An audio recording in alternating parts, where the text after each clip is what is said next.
नमस्कार दोस्त। दुनिया किस तरीके से अपनी आज़ादी के लिए, अपने आर्थिक आज़ादी के लिए लड़ रही है। सोचिए, एक तरफ दुनिया की सबसे ताकतवर आर्थिक संस्था अमेरिका का फेडरल रिजर्व, जैसे भारत का है RBI, reserve bank of India, उसी तरीके से अमेरिका का है फेडरल रिजर्व। और दूसरी तरफ वो शख्स जिसने 2008 की ग्लोबल फाइनेंशियल क्राइसिस आने से भारत को बचाया था, वो है आरबीआई के पूर्व गवर्नर रघुराम राजन जी। ये है आरबीआई के पूर्व गवर्नर रघुराम राजन जी, जिन्होंने भारत की दुनिया को चेतावनी दी थी। और जी हाँ, मैं बात कर रहा हूँ रघुराम राजन के बारे में, किस तरीके से उन्होंने जो है भारत की क्राइसिस से। अब खबर आई है कि रघुराम राजन को अमेरिका में एक बेहद बड़ी जिम्मेदारी मिली है, और सिर्फ राजन ही नहीं, उनके साथ दो और भारतीय मूल के दिग्गजों को फेडरल रिजर्व की टीम में शामिल किया गया है। लेकिन सवाल यह है कि अमेरिका की अचानक भारतीय दिग्गजों की जरूरत क्यों पड़ गई। क्या ये सिर्फ एक सम्मान है, या इसके पीछे को कोई और राज है। ये आरबीआई का जो फेडरल रिजर्व का ये ऑफिस है, और इस तरीके से जो है ये पूरा मेंबरशिप जो है राजन, करेन दयानंद और जेरमी स्टीन को शामिल किया गया है। ये करण दयानंद और जेरमी स्टीन, ये है वो आपके रघुराम राजन जी है। ठीक है, इनको क्यों शामिल किया गया है, किस तरीके से इस प्रोजेक्ट को, इसके पीछे कोई बड़ी रणनीति छिपी हुई है या और कोई बात है। तो क्या इसका असर सिर्फ अमेरिका तक सीमित रहेगा, भारत की अर्थव्यवस्था पर भी इसका प्रभाव पड़ेगा कि नहीं पड़ेगा। आज की इस पूरी कहानी में हम इसको समझेंगे, किस तरीके से इस पूरी कहानी को आसान भाषा में। तो देखिए, मुख्य मुद्दा ये है कि दुनिया में जो लड़ाई है वो सिर्फ और सिर्फ मुद्रा के लिए है, विदेशी मुद्रा भंडार के लिए है। अब क्योंकि अंत में मुख्य मुद्दा जब लड़ाई विदेशी मुद्रा भंडार का है, तो इस पूरे घटनाक्रम के पीछे की असली वजह क्या है, असली कहानी क्या है। अगर आप ऐसी गहराई समझते हैं, और इस पूरी एनालिसिस में हम सिर्फ आपको यही बात बताने वाले हैं कि इस तरीके से जो कहानी ये चल रही है, किस तरीके से अमेरिका दुनिया को, पूरी दुनिया को अपने जाल में, अपने तरीके से, अपनी अर्थव्यवस्था को, आप समझिए कि हिंदुस्तान में यूट्यूब, गूगल, माइक्रोसॉफ्ट, आपका जितना प्रोजेक्ट है, आप जितना ही मोबाइल में कुछ कर रहे हो, सारा डाटा अमेरिका के पास है। आप समझिए कि कितनी मुश्किल से आप अपने स्तर को समझते हैं कि आप जो कुछ भी कर रहे हो सारा कुछ अमेरिका का है। तो सबसे मुख्य बात तो यह है कि हम जानते हैं, सबसे पहले जानते हैं कि आखिर हुआ क्या। अमेरिका के federal reserve chairman Kevin wars, चूंकि जो वहां का गवर्नर है, जैसे अपने आरबीआई के गवर्नर मल्होत्रा जी है, उसी तरीके से फेडरल रिजर्व का जो वहां का मुख्य बैंक है, उसके जो गवर्नर है केविन वार्स का ये बयान आया, जिन्होंने डोनाल्ड ट्रंप को करीबी भी माना जाता है। उन्होंने पद संभालते ही फेडरल रिजर्व के अंदर बड़े बदलाव का ऐलान कर दिया है। उन्होंने 5 नई टास्क फोर्स बनाई है। इसका मकसद अमेरिका की मौद्रिक नीति यानी मॉनेटरी पॉलिसी को किस तरीके से नए सुझावों के साथ बढ़ाना है, और मॉनेटरी पॉलिसी को नए तरीके से, अमेरिका की मौद्रिक नीति को नए पूरी समीक्षा के द्वारा, पूरी समीक्षा के तहत इस पूरे प्रोजेक्ट को नए तरीके से दुनिया के सामने रखना है। क्योंकि पिछले कुछ वर्षों में अमेरिका लगातार महंगाई की चुनौती से जूझ रहा है। अब अमेरिका भी अगर महंगाई की चुनौती से जूझ रहा है, तो उसके पास ऑप्शन क्या है। ये है बोर्ड ऑफ गवर्नर्स का, ठीक है। अब ये जो लोग नियुक्त हुए हैं वो है। अब समझिए कि अगर अमेरिका इस चीज से जूझ रहा है, अमेरिका के पास यह पूरा जो मुद्दा है, पूरा प्रोजेक्ट है, किस तरीके से यह फेड जो है यह जाना चाहता है, ठीक है। तो कहीं उसकी नीति बनाने का, कहीं उसके प्रोजेक्ट को, कहीं उसका पुराना तरीका नए तरीके में, पुराना तो तरीका तो कहीं नया नहीं हो रहा है, या नया तरीका कहीं पुराना तो नहीं हो रहा। उन्हीं टास्क फोर्सों में 3 भारतीय मूल के विशेषज्ञों को शामिल किया गया है। पहला नाम है रघुराम राजन जी का, जो ये है पहला नाम है रघुराम राजन जी का, जो इस प्रोजेक्ट में मुख्य है, भारतीय रिजर्व बैंक के पूर्व गवर्नर भी है। और दूसरा नाम है राज चट्टी का, ये आपके राज चट्टी जी है, सेकंड नंबर के, ठीक है। ये है आपके राज चट्टी जी। और जो तीसरा नाम है, दिल्ली में जन्मे और आज हार्वर्ड यूनिवर्सिटी के प्रसिद्ध अर्थशास्त्री जो है, ये रहे हैं आपके, ठीक है, राज जी। और तीसरा नाम है जो है आशा शर्मा का, ये है आपके आशा शर्मा जी, ठीक है। इनको जो है शामिल किया गया है ना, इनको जो है इस पूरे प्रोजेक्ट में शामिल किया गया है। सॉफ्टवेयर की वरिष्ठ अधिकारी, सबसे खास बात रघुराम राजन की जिस टीम में इनको रखा गया है, वो है balance sheet policy task force. इस टीम का काम होगा फेडरल रिजर्व की बैलेंस शीट को आसानी से संचालित करना, फेडरल रिजर्व की बैलेंस शीट व्यवस्था की लागत, उसके फायदे, उस पूरे प्रोजेक्ट की कहानी और उसकी लंबे समय के प्रभाव को अध्ययन करना, यह पूरे प्रोजेक्ट में शामिल किया गया है। लेकिन राजन के साथ मुख्य बात यह है, राजन की जो मुख्य कहानी है, हार्वर्ड के अर्थशास्त्री करेन डायनान, ठीक है, जो रघुराम राजन हार्वर्ड के अर्थशास्त्री करेन डायनान, वो इस मुद्दे को दुनिया के सामने लाना चाहती हैं। उनका ये प्रोजेक्ट है कि हम इसको किस तरीके से दुनिया के, और जेरेमी स्टीन, फेडरल रिजर्व पूर्व गवर्नर जो जेरेमी स्टीन भी उसमें शामिल है, यानी कि जो है ये ध्यान रखना है। अब ये भारतीय है, ये भी भारतीय है, ठीक है। देखिए, अब हमने शायद पिछला राजन जी और करेन डायनान और ये तीनों शामिल किया गया, ठीक है। और ये जो लोग हैं, ये तीनों जो है भारतीय हैं, जिनको ये शामिल किया गया है, ठीक है। इन पूरे प्रोजेक्ट में ध्यान रखना है कि ये अलग है, वो अलग है, ठीक है, वो अलग है, ये अलग है, ये वाले हैं, राज वाले हैं, ठीक है। और ये शर्मा जी है बगल वाले, ठीक है। अमेरिका की आर्थिक नीतियों पर ये पूरा विचार विमर्श चल रहा है। रघुराम राजन इतने खास क्यों है, मामला ये कि रघुराम राजन को ही क्यों चुना गया भारत से। तो रघुराम राजन इस लिहाज से, अब सवाल आता है आखिर रघुराम राजन ही क्यों। तो दरअसल उनका पूरा कैरियर विश्व स्तरीय उपलब्धियों से भरा हुआ है। पूरा विश्व उनको जानता है, किस तरीके से ग्रेट अर्थशास्त्री है, किस तरीके से भारत की उपलब्धियों को और भारत के लिए जो है पूरी तरीके से उन्होंने काम किया है। यह विश्व स्तरीय उपलब्धियों से भरा रहा है इनका क्या पूरा करियर। साल 2003 से 2006 तक वे अंतरराष्ट्रीय मुद्रा कोष यानी IMF के चीफ इकोनॉमिस्ट रहे। 2003 से 2006 तक चीफ इकोनॉमिस्ट रहना IMF का कोई आसान बात नहीं है। इस पद तक पहुंचने वाले सबसे कम उम्र के व्यक्ति भी वो बने थे। अब सोचिए कि सबसे कम उम्र तक IPI के ये जो बने थे IMF के, ठीक है, चीफ इकोनॉमिस्ट, ठीक है। अब उसके बाद फिर भारत के एक चीफ इकोनॉमिक एडवाइजर बने, ठीक है। भारत में चीफ इकोनॉमिक एडवाइजर अपने आप में बहुत बड़ी उपलब्धि है। और फिर 2013 से 2016 तक भारतीय रिजर्व बैंक RBI के गवर्नर भी रहे। इतनी बड़ी उपलब्धि वाले व्यक्ति को अमेरिका, चूंकि अमेरिका हमेशा टैलेंटेड लोगों को महत्व देता रहा है दुनिया में, उसका इसीलिए राज है। तो जो बात उन्हें सबसे अलग बनाती है वो है उनकी दूरदर्शिता, जिस तरीके से वो सोच पाते हैं, जिस तरीके से दुनिया भारत उनके टैलेंट का उपयोग नहीं की। इनको सोचिए RBI के गवर्नर से इनको हटाया गया उस पद से, ठीक है। तो ये भी एक देश के लिए समस्या का ही विषय है। जो चाटुकारिता कर रहा है उसको ये रखते हैं सरकारें, जो चाटुकारिता नहीं करता उनको ये हटा देती है। तो साल 2005 से जब पूरी दुनिया आर्थिक उछाल का जश्न मना रही थी, तब राजन ने चेतावनी दी थी कि वैश्विक वित्तीय व्यवस्था के भीतर एक बड़ा खतरा छिपा हुआ है।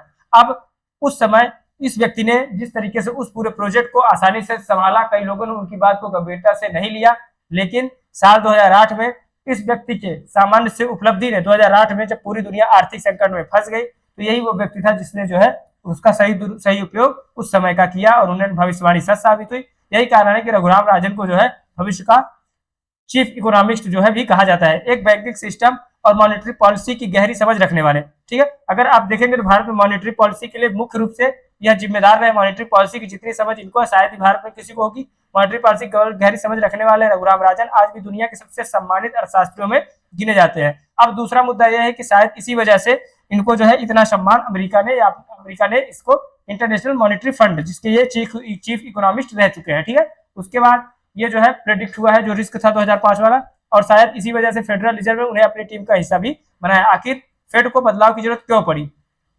फेड को बदलाव की जरूरत इसलिए पड़ी कि अब सबसे बड़ा सवाल फेडरल रिजर्व अपनी नीतियों की समीक्षा अभी क्यों कर रहा है। तो मुख्य विषय यही कि ये समीक्षा क्यों कर रहा है, क्योंकि जिस तरीके से ईरान, इजराइल और अमेरिका का युद्ध चल रहा है, जिस तरीके से पूरी इकोनॉमी यूएस की प्रभावित हो रही है, जिस तरीके से यूएस में इतनी महंगाई बढ़ती जा रही है, तो इस तरीके से अमेरिका अब करे तो करे क्या, अभी ही क्यों कर रहा है, इसके पीछे वजह पिछले कुछ वर्षों से लगातार ऊंची महंगाई, कोविड महामारी के बाद सप्लाई चेन बाधित हुई, सरकारों ने बाजार में भारी मात्रा में पैसा डाला लेकिन उसका भी कोई सही परिणाम नहीं मिल पाया।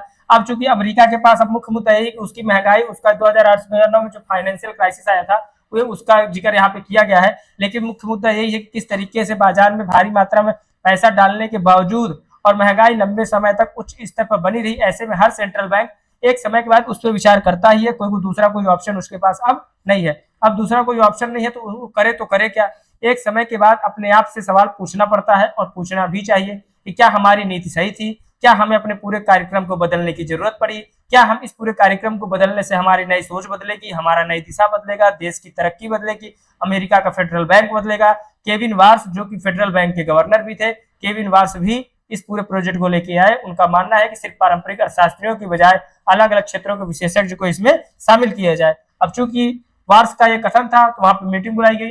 अब देखिए ये मीटिंग खेल रहे हैं, ठीक है। इस पूरे अलग क्षेत्रों के विशेषज्ञ पारंपरिक अर्थशास्त्रियों के बजाय अलग क्षेत्रों के विशेषज्ञ मिलकर बेहद समाधान दे सकते हैं, इसलिए रघुराम राजन जैसे अनुभवी व्यक्ति को इसमें शामिल किया गया, इस प्रक्रिया का अहम हिस्सा बनाए गए, ठीक है। अब ये देखिए मीटिंग हो रहा है, ठीक है, इधर अपना व्यवस्थित तरीके से ये पूरी मीटिंग है, ठीक है। यहाँ पे देखिए नाम भी लिखा हुआ है। इस मीटिंग में फिर अभी स्प्राइट आएगा, ठीक है। स्प्राइट के साथ साथ 2 समोसा 2 मोमोज, 2 समोसा 2 मोमोज और 1 चाय, ठीक है, 1 चाय। इसके बाद ये मीटिंग खत्म हो जाएगी, फिर सारी महंगाई 2 मिनट में खत्म हो जाती है, ठीक है। तो ये इसका मीटिंग का मतलब यही होता है। मीटिंग का मतलब हमेशा जान लीजिए 4 समोसा 2 चाय, उसका बिस्किट, उसके बाद अगर समय मिल जाए तो जो है थोड़ा सा यहाँ पे लस्सी भी मंगवा लेते हैं, ठीक है। उसके बाद ये मीटिंग खत्म हो जाती है, सारी समस्या खत्म, ठीक है। तो सीधे तौर पर हम यही समझेंगे कि इस प्रोजेक्ट में इस पूरे तरीके से यह अमेरिका की आंतरिक नीति से जुड़ा मामला है, और जो है आंतरिक रूप से जुड़े मामले में हम अप्रत्यक्ष रूप से इसके कई मायने समझेंगे। लेकिन पहला मामला जो है, इससे दुनिया में भारतीय प्रतिभा और प्रतिष्ठा को मजबूती मिलेगी। लेकिन समय यह है, समय बदलता है, चूंकि रिजर्व फेडरल जो अमेरिका का सबसे बड़ा बैंक है, फेडरल रिजर्व, जैसे अपने यहाँ रिजर्व बैंक ऑफ इंडिया है, उसी तरीके से जानवार्स अब चूंकि रघुराम राजन जो भारतीय रिजर्व बैंक के पूर्व गवर्नर रहे, जैसे लोगों को भारत और अमेरिका के बीच एक मजबूत आर्थिक पुल की तरह काम कर सकते हैं, तो क्यों न उनको जो है इसमें शामिल किया जाए। इस तरीके से इस पूरे प्रोजेक्ट में चूंकि ये भारत और ये अमेरिका किस तरीके से अपने नए दिशा की ओर बढ़ रहे हैं, नए काम पे आगे जा रहे हैं, पूरी दुनिया पर इसका असर पड़ता है। ब्याज दरें, डॉलर की ताकत, विदेशी निवेश, पूरा प्रोजेक्ट किस तरीके से अमेरिका अपने स्तर से देख रहा है, भारतीय शेयर बाजार किस तरीके से प्रभावित होगा, ये तो डोनाल्ड ट्रंप को अच्छे से ही पता है, क्योंकि जिस तरीके से उन्होंने अपने फायदे के लिए पूरी तरीके से ईरान को तबाह किया, जिस तरीके से अपने फायदे के लिए पूरी इकोनॉमी को बर्बाद किया, पूरी दुनिया, पूरी पश्चिमी एशिया को बर्बाद कर दिए, वो अमेरिका अब दुनिया के सामने अपनी नीतियों को प्रभावित करने के नए ढिढोरे पीट रहा है, क्योंकि वहां की अर्थव्यवस्था खुद अब गड़बड़ होती जा रही है, महंगाई बहुत ज्यादा है। तो फेड की नीतियों का प्रभाव दिखाई देगा कि नहीं देगा, ये तो बात की बात है कि उन चर्चाओं की जो मेज पर जो चर्चा हुई थी, उस चर्चाओं पर एक भारतीय अनुभव भी मौजूद रहेगा। निष्कर्ष है ये कि क्या इससे निष्कर्ष निकलेगा, क्या उससे आगे की बातें दुनिया के सामने प्रकट हो पाएंगे, क्या अमेरिका दुनिया की सबसे बड़ी आर्थिक संस्थाओं में से फेडरल रिजर्व से कुछ नया निकाल लेगा। इस तरीके की बातों से अमेरिका अपने आर्थिक स्थिति को सुधार पाएगा। भारतीय प्रतिभा पर भरोसा कर रही फेडरल रिजर्व इस नई दिशा में आगे बढ़ रही है। रघुराम राजन का अनुभव, राज चेट्टी की रिसर्च टीम और उसके अलावा जो है दुनिया की आशा शर्मा का जो कारपोरेट अनुभव है, उनका पूरा ये प्रोजेक्ट, इन तीनों को मेल से किस तरीके से जो है नए प्रोजेक्ट को आसानी से जो है संभव किया जाएगा। अब हम समझते हैं कि इस पूरे कार्यक्रम में इन तीनों को मेल आने वाले समय में अमेरिका की आर्थिक नीतियों को नई दिशा दे सकता है। अब सबकी नजर मुख्य रूप से इसी विषय पे है कि किस तरीके से इस टास्क फोर्स की रिपोर्ट दुनिया के सामने प्रस्तुत की जाएगी। टास्क फोर्स की रिपोर्ट आने के बाद हम सबकी नजर इसी बात पे रहेगी कि सुझाव किस तरीके से माना गया, सुझाव पे क्या निष्कर्ष निकाला गया, सुझाव देना एक सही दिशा में सुझाव दिया गया कि नहीं दिया गया, उन्हें लागू करना बिल्कुल दूसरी प्रक्रिया है, लेकिन उस तरीके से जिस तरीके से अमेरिका चाहता है, अमेरिका चूंकि अमेरिका का सिर्फ एक ही ताकत है, अमेरिका सिर्फ दुनिया में यही चाहता है कि किस तरीके से उसका जो है राज रहे इस पूरी दुनिया में। लेकिन ये पूरी कहानी जिस तरीके से फेडरल बैंक अपने पूरे आर्थिक परिप्रेक्ष्य को दुनिया के सामने रखना चाहते थे, उस पूरी जानकारी का और रघुराम राजन जी का उपयोग करना चाहते थे। अगर इस बात में कहीं भी थोड़ी बहुत भी सच्चाई होती तो आज फेडरल बैंक जिस तरीके से अमेरिका दुनिया को तबाही के मंजर में डाला, तो सीधी सी बात है इकोनॉमी प्रभावित होगी, इसलिए उसने रघुराम राजन जी को याद किया। और ये पूरी प्रक्रिया अमेरिका के लिए किस तरीके से सही दिशा में काम करेगी। अब ये तो देखिए यूएस डॉलर 96.28 इंडियन रुपीज, मतलब किस तरीके से रुपया इतना कमजोर है और डॉलर इतना मजबूत है, ये भी आपको समझने वाली बात है कि डॉलर कितना, रुपया कितना कमजोर है, मतलब रुपया एकदम गरीबी के स्तर से भी नीचे है। मतलब आप समझिए कि भारत इस पूरी कहानी में कहीं भी नहीं है, भारत इस पूरी कहानी में हमारा तो रुपया एकदम बर्बाद है, ठीक है। इसीलिए इतनी गरीबी, इतनी बेरोजगारी, इतना स्तर निम्नतम स्तर है। तो इसका मुख्य वजह क्या है? इसका मुख्य वजह हमारे यहाँ की राजनीति, हमारे यहाँ की व्यवस्था, हमारे यहाँ के लोग, हमारे यहाँ मीडिया का जो हाल है वो देख ही रहे हैं। कुछ नया बताने की जरूरत नहीं है, आप अपने पढ़ाई पे ध्यान दीजिए, ठीक है। बस यही पूरा प्रोजेक्ट इस तरीके से काम कर रहा है।